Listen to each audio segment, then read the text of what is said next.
Halo semuanya, di video ini saya akan mencoba membuat game sederhana menggunakan C++. Jadi gamenya itu bakalan simpel.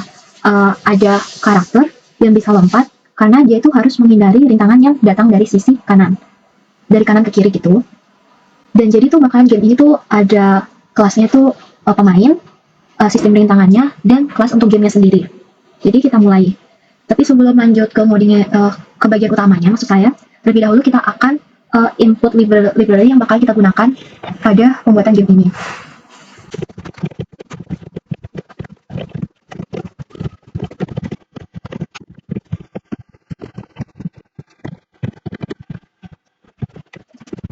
Di sini terdapat kelas fungsi player yang berfungsi untuk mendefinisikan posisi player, koordinatnya dalam X dan Y, terus status melompatnya. Jadi apakah player itu sedang proses melompat atau tidak melompat. Dan ini ketinggian lompatannya, dan ini untuk menyimpan skor. Dan di sini ada fungsi jump yang akan dipanggil ketika si user itu menekan tombol lompat. Dan di sini ada pengecekan apakah si player itu sedang tidak melompat. Tapi kalau misalnya si player itu melompat, maka lompatan pertama itu ketika si user menekan tombol lompat, lompatan pertama itu 3 ke atas. Dan di sini ada fungsi update. Fungsi update ini bakalan berjalan setiap frame dalam bagian untuk update terus posisi vertikal si player berdasarkan status lompatnya. Jadi di sini akan dicek player itu sedang proses melompat. Kalau misalnya player itu sedang proses melompat, ini kan status lompatannya. Yang posisinya tuh lagi di atas lompatannya gitu. Nah, ini tuh bakalan turun bertahap-tahap. Jadi kan atasnya 3, 2, 1, 0. Ini 0. Nah, jika 0, berarti lompatannya itu habis. Jadi pemain itu si player itu selesai melompat dan siap untuk turun. Turunnya ya ini, dia tuh menapak ke tanah. Jadi ini kondisinya itu kayak sudah tidak melompat. Jadi dia udah ada di tanah gitu.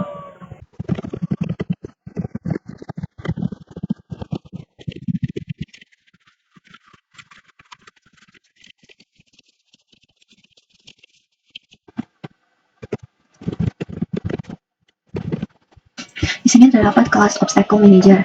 Nah, fungsi dari kelas obstacle manager ini tuh kita tuh bisa menggerakkan rintangan, terus menghapus rintangan, menambahkan rintangan baru, terus mengecek apakah bagaimana tabrakan antara pemain dan rintangan, dan menambahkan skor jika player itu berhasil melewati rintangan. Jadi ini tuh secara intinya tuh obstacle manager itu mengatur rintangannya gitu, mengatur obstacle. Jadi kedepannya kalau misalnya ingin fokus ke rintangannya saja, bukan mengatur-ngatur kayak rintangan saja, saya akan memakai kelas obstacle gitu. Jadi bisa dilihat di sini, di sini akan menyimpan segala pasangan koordinat itu dalam X dan Y. Dan ini untuk speednya, untuk pergerakan si rintangannya, dan ini untuk setiap frame yang berlalu gitu. Kalau misalnya nanti tuh bakalan di sini tuh tiap 30 frame itu akan ada rintangan baru gitu. Nah, ini tuh untuk 3 rintangan di awal yang posisinya horizontal, ini ada koordinatnya gitu. Dan di sini ada fungsi update. Kita mulai dari yang bagian sini. Ini tuh fungsinya tuh untuk gerakan rintangan tuh ke arah kiri. Selanjutnya ini akan menghapus rintangan jika si player itu berhasil melewati rintangan dan bakalan mendapatkan skor plus 10. Di sini tuh mana ya? Nah, di sini tuh bakal ditambahi rintangan tiap 30 frame. Dan di sini itu fungsinya itu apakah lebih ke pengecekan tabrakan antara pemain dan rintangan, player dan rintangan. Jadi kalau misalnya si player ternyata menabrak rintangan, berarti game over gitu, udah selesai gamenya.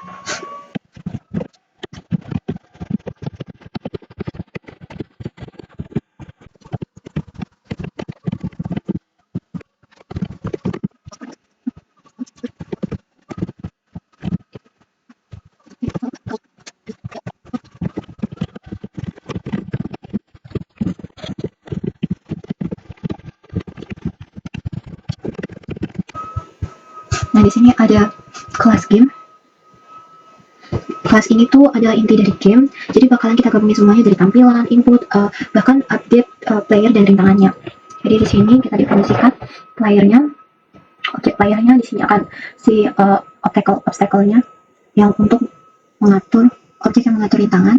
Terus di sini adalah status permainan. Jadi kalau misalnya true berarti permainan sedang berjalan, kalau false permainan belum dimulai atau game over. Dan di sini tuh awal game gitu. Jadi si player itu tuh berada di posisi 5,10 dan running false, berarti dia tuh belum ngapa-ngapain gitu.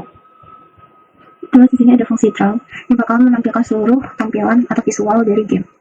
Dan di sini ada sistem class yang berfungsi untuk refresh layar sebelum game dimulai gitu. Dan di sini saya memakai ukuran 20 baris kali 80 kolom. Dan di sini pemain itu didefinisikan, pemain player itu didefinisikan pakai WP. Dan di sini kalau misalnya kalau misalnya bukan pemain tuh bakalan ditampili pakai ini X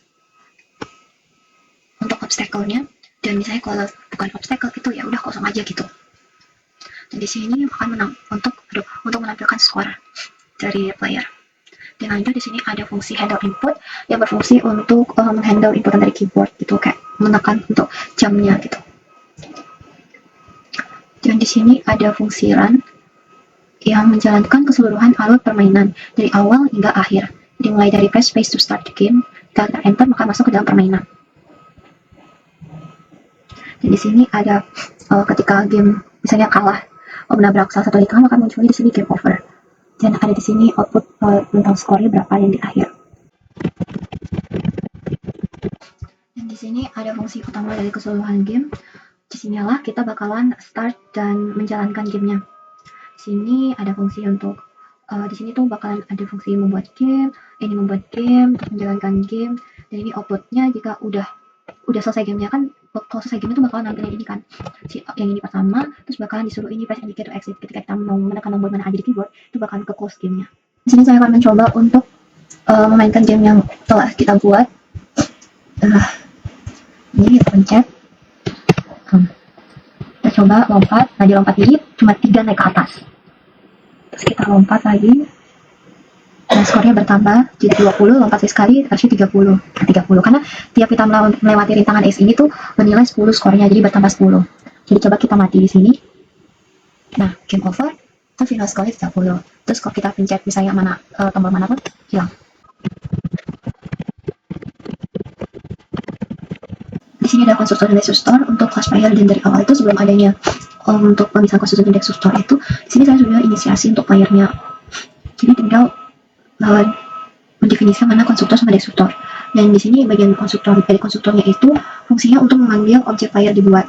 Jadi sudah inisiasi dari posisi X dan Y serta statusnya is jumping, false kan, karena namanya belum bermulai kan. Terus jump headnya 0 dan skornya 0. Nah, destruktor untuk playernya ini itu ketika gamenya tuh sudah selesai gitu, jadi makanya player object destroy. Dan lanjut di sini juga ada konstruktor dan destruktor untuk class obstacle manager. Jadi pada awal itu obstacle manager object itu dibuat, jadi pas game dimulai itu bahkan ada 3 rintangan dengan koordinat sebagai berikut. Dan setelah misalnya game sudah selesai, itu obstacle manager itu bakalan menghancurkan kayak objeknya dihancurkan gitu loh. Dan lanjut ke obstacle dan destruktor untuk class game. Dan ketika game dimulai itu, bukan game dimulai, pada awal game itu si posisi player itu 5,10 dan tidak berjalan gitu. Makanya di sini ada game object created. Dan untuk destruktor sendiri ketika game di akhir, maka class game-nya kan destroy, kayak dihancurkan gitu.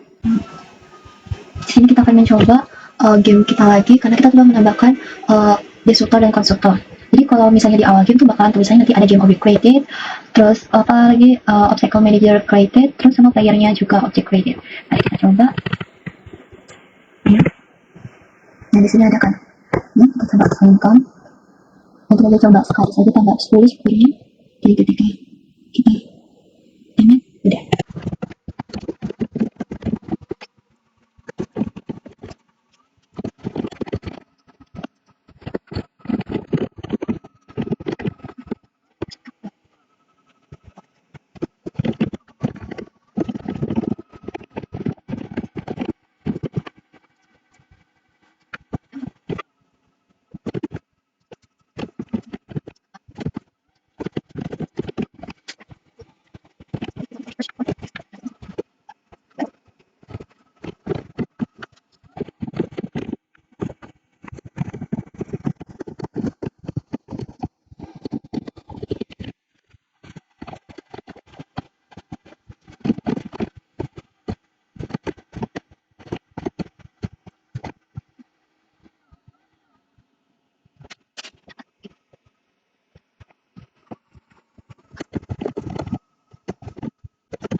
saya akan menambahkan inheritance, yaitu pewarisan, dan di pewarisan ini ada yang namanya parent dan child. Di sini parentnya itu sebagai obstacle dan childnya itu enemy dan power up. Sebelum lebih bahas lebih lanjut, saya ingin mengingatkan bahwa dari awal tuh saya memilih memakai class obstacle manager yang berfungsi untuk mengatur segala rintangan yang ada dalam game ini, dari posisi player, menambah skor, dan rintangan-rintangannya. Jadi untuk rintangan khusus itu saya menggunakan class obstacle, dan di class di obstacle ini sebagai parent dan enemy, dan power up di sini sebagai childnya. Dan di sini ada posisi untuk enemy-nya sendiri, dan di sini ada posisi power up-nya sendiri. Jadi itu si enemy dan power up-nya itu kayak bakalan ini.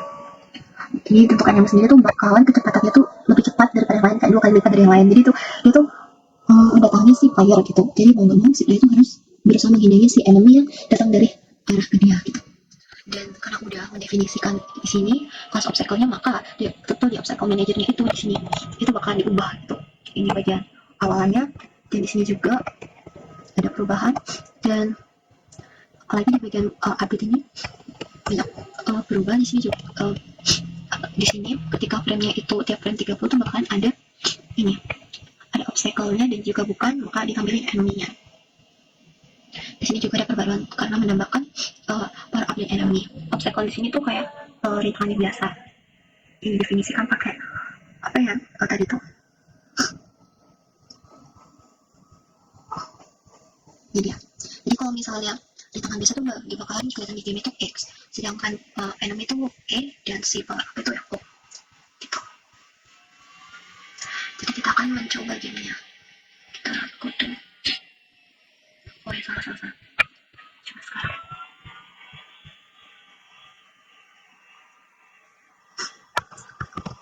Kita akan coba runnya tuh pakai ini. Di sini kan ada player object created, obstacle manager, game juga created, terus space. Nah di sini bisa dilihat ini kan rintangan, sorry. Dan di sini X itu kan rintangan biasa. Si X ini kan rintangan biasa, dan si E ini tuh kalau bisa dilihat dia tuh bergerak maju ke depan sih. Bisa dilihat kalau X ini kan rintangan biasa, dan E ini si enemy, dan si 0 itu atau O itu power up. Nah, coba kita pencet, kalau misalnya kita lewati si power up, maka tuh skor kita tuh bertambah 30, dan ini tuh bakal banyak power up-nya gitu di awal. Dan kita di sini kita akan mencoba menabrak si enemy. Nah, si enemy itu bergerak cepat daripada si yang lainnya gitu. Jadi kita tabrak, otomatis kita game over. Game over.